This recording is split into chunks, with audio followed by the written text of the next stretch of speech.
I'm going to show you how to scrape thousands of leads for just a couple bucks. And as you can see, like in Apollo, they usually charge you 100, 150 bucks for only like 10K leads. And that doesn't even get you all the leads. Like you have to still scrape the phone numbers and stuff.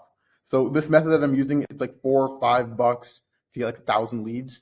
You can get 10K for about 30 bucks. So it's a lot cheaper. And I'm also going to be showing you the process that I do to scrape all my leads to make sure that you're getting properly targeted leads and not a bad list. So I usually start off in ChatGPT with this custom GPT that I built. So I'll link that in the description. And it just makes it super easy for me to find the filters I'm going to use in this Apollo search. So I actually just have a doc here showing you step-by-step how to do this. And there's my prompts that I'll use. So I just copy that and then literally just paste into ChatGPT and edit. So give me a list of 10 to 20 keywords that it can use for an Apollo search to find, let's do something simple, like let's do real estate, and then just see what that does. So here, right away, what it will do, it'll give us the keywords to use in our Apollo search filter. And then after that, we'll go back to this doc and we'll take the job titles prompt. So now here, we want decision makers with authorities to buy. Let's say you're selling AI voice agents, and then also give 5 to 10 decision maker job titles that would not be handling AI voice agents. I could do like an AI receptionist. That might make a bit more sense. And then here it gives us all that. So we can pretty much just copy paste this into Apollo, and it makes it a lot easier to make sure we're actually getting a targeted list. So I'll just copy this. So here in Apollo, you just go to the people on the left. I'll move my camera over here. And then first thing you always want to do is go to email status and make sure you click verified. It's just going to filter out a bunch of just junk emails that you do not want to scrape. And then after that, we'll go into, I guess, first the job titles section. And we can copy and paste that right from our ChatGPT prompt. So relevant titles.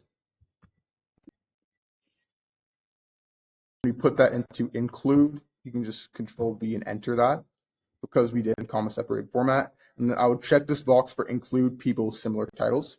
And then the exclude, we're going to add the one below. So just right there. And this one doesn't matter as much. It might not remove too many people. Yeah, just like 1,000 or 2. So, I mean, this doesn't matter too much. Usually for job titles, if you include an amount, then it'll exclude any ones that's not relevant. But for the keywords, it matters a lot more. So the keyword that you exclude is actually going to make a massive difference. But before that, we'll go to location. And for this, you want to make sure that they're relatively in the same time zone within a couple hours. So I just do like US, Canada usually. You wouldn't want to put UK leads in a Canada and US list because the time zones are so different. When you're sending to the UK leads, the UK ones, it's going to be like middle of the night.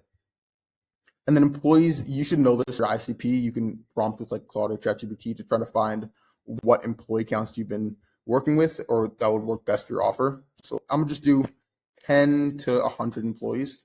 And then now pretty much all we have to do is just filter by keywords, which is honestly the most important part of doing your search. So to include keywords, we'll look at what ChatGPT gave us.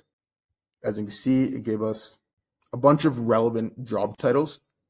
So I usually have to look at this and make sure they're all relevant. Usually it does a pretty good job. And so I guess to note for this, I don't really use industries, like search industries. It's less accurate. I pretty much only use the keywords. So yeah, you can just go into keywords and then paste the ones to exclude. That's going to narrow it down quite a lot.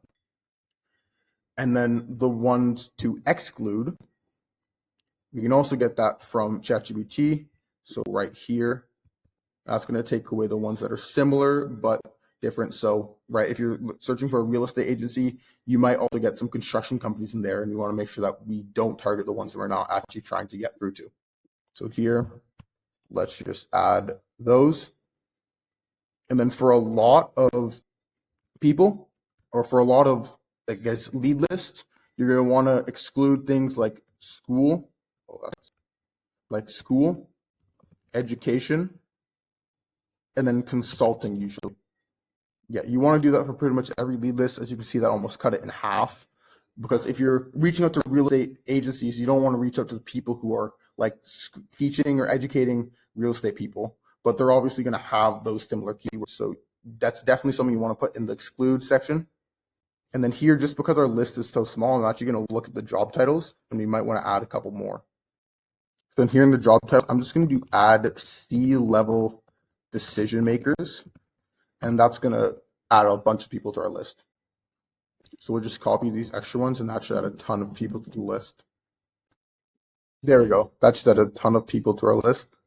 And because we're trying to get 10K people, let's also just add property management agencies, and that's probably going to get it to like 10, 15K. So we'll just add property management agency keywords and add that there. So you kind of have to just work with the GPT a bit. I mean, like, it's not going to give you just a direct list. And of course, like, other people are going to be scraping similar lists, so you want to get it niche. I mean, obviously, like, there's hundreds of thousands of real estate agencies in the US, but you want to reach out to the most relevant ones. And if you're going to be scraping a list of 10,000 people, you may as well filter it down to the 10,000 best ones to reach out to. So company keywords, let's add these property management ones. And then probably what we're going to have to do is remove in this exclude keywords, you might want to remove some of the ones that we actually do want to reach out to. So maybe we do want to reach out to like home inspectors, land surveyors, maybe moving companies. You know, maybe like a property developer or construction company also works. As we're selling voice agents, right? So architecture firm would be fine, interior design. I think we need to add founder and owner into the job title. There we go. And now we're at over 10K people. Okay, now all we have to do is just copy the search URL, and then we put it into a website called Findy Lead. There's a ton of different Apollo scrapers. You can also go into like exportapollo.com. Apollo just updated their backend, so I think some of the scrapers don't work anymore, but Findy Lead does work.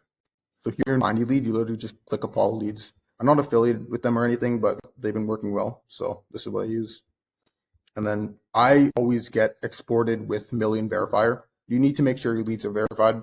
You can also just buy the credits from straight from Million Verifier. You might save a couple bucks if you buy in bulk. And then really all you have to do is just paste the search URL, name your file, select how many you want. If you get exported with Million Verifier, you have to get at least 10K.